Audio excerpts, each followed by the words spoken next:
Many of the patients at the Royal Earlswood Hospital are profoundly mentally and physically handicapped. They've also suffered constant long-term pain from trying to adapt their unconventional bodies to conventional wheelchairs. So the Earlswood team came up with a totally new idea of building chairs round people. This jig, for example, forms the basis for anyone who can fit into a chair-shaped position. Individual supports and adjustment are then made or moulded for each patient. Philip, whose brain damage has left him with varying degrees of paralysis in all his limbs, uses such a chair. Well, Philip has benefited tremendously from his new seating. Now that he's moulded, has a moulded seat, he no longer is sitting on a bony prominence on his left upper leg, which used to tend to throw him to the right. He's also supported a stabilising support of the right elbow. This enables him firstly to sit comfortable, which is our first aim, and secondly, he's now able to partake in self-help skills and programs.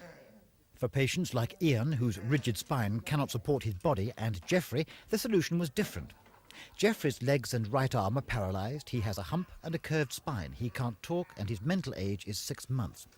To help him use his left arm, the only limb he can use voluntarily, the team adapted a dentist's chair on which they made a complete mould from casting bags which exactly fitted Geoffrey's body. Geoffrey, again, because he has such a gross physical deformity of his back, spent all of his time out of bed trying to get comfortable.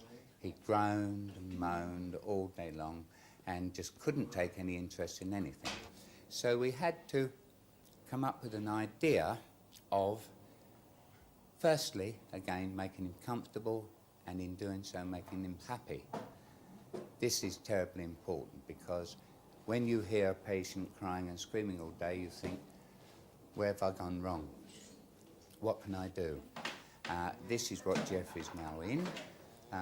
He's happy all day long. He will respond to verbal and tactile stimulation, but above all, he's learning to feed and drink from a cup himself.